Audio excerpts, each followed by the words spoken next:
Welcome to Money Minds, a news program that shows you how to live a smart and happy budget life. Let's start with our first segment, Talking Sense.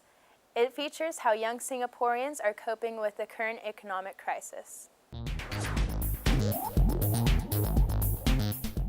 Recession spells doom and gloom for most people, but for this next young graduate, his life has made a change for the better.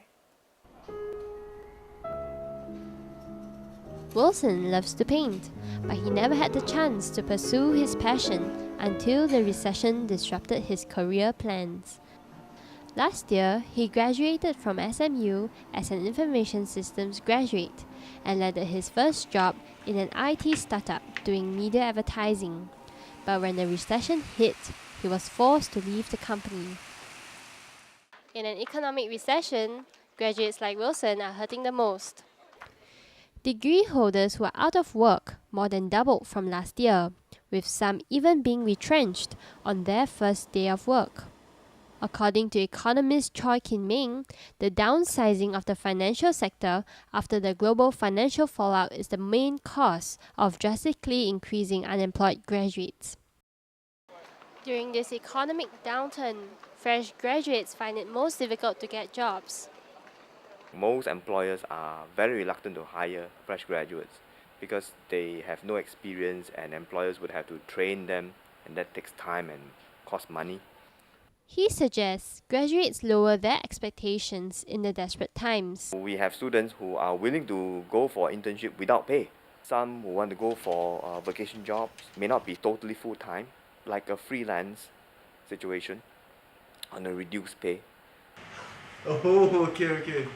Freelance is the path that Wilson is taking as well, but not without a complete change of career path. If not for the recession, I would probably still be, carrying on as per normal in my job. But because of the recession, it actually gave me some time to pause, to think, to actually look into myself and take stock of, am I really going to just carry on in this job or pursue something that I'm more interested in? He's currently a freelance writer and researcher for an exhibition organized by a government sector, a job he now treasures. With this job, his dream of being a painter becomes a reality. Although I am getting paid a lot less, I feel that my quality of life has improved tremendously. I have a lot more time to paint. I can work throughout the night if I wish to, and I don't have to report daily to a superior. And it seems that in these hard times, adapting to situations is the most important. But for some, it might even be a blessing in disguise to change for the better. Karen Sin reporting for Money Minds. Graduates aren't the only ones taking steps to deal with the recession. Let's take a look at how undergrads are dealing with this financial crisis. Many have had to tighten their belts in this economic downturn. Students have cut back on their expenses in order to save. I've been saving up for the past few months ever since the crisis started. I've been cutting back on my expenses because even though our parents don't show it, I still feel a need to cut. Yeah, they will try to cut down on their spending, but they won't really let it affect their daily lives. Students said they controlled spending by taking taxis less, not going to the movies, as well as choosing cheaper food. Maybe less McDonald's and stuff like that. Yeah, going canteen instead. The GDP is expected to shrink by 5% this year, and 16,000 people lost their jobs last year.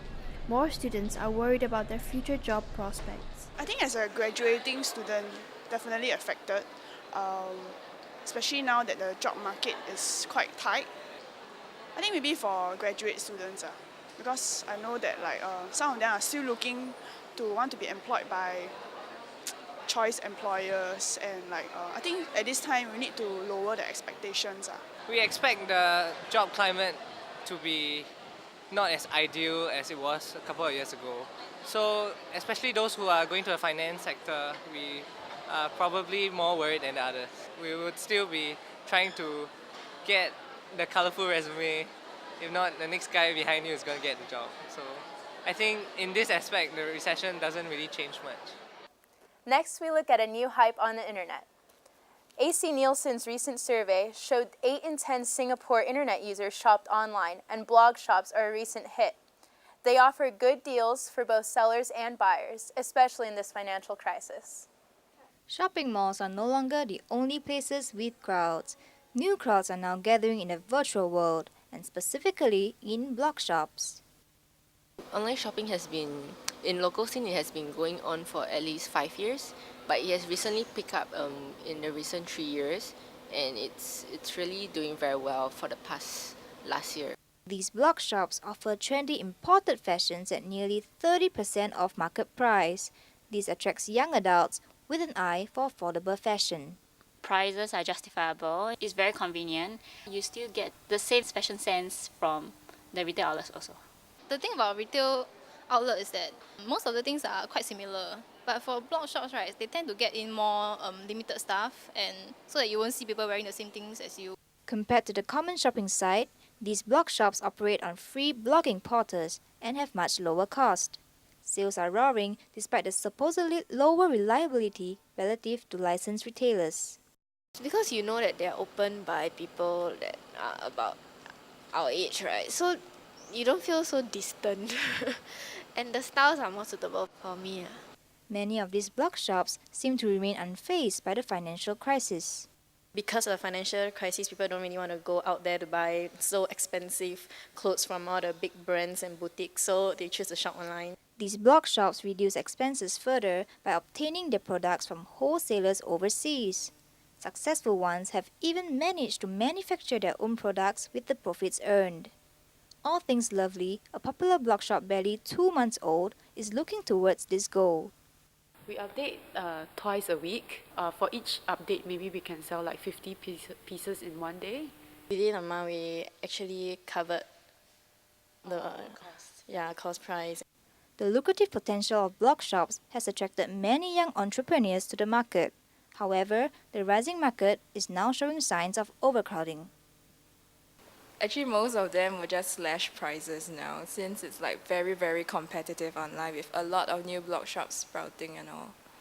We have to source for like really, really good deals in order to cut down on our expenses and keep to our budget.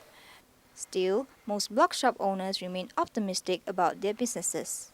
I guess everything is moving on to the next stage of technology, and online shopping is something that will continue forever.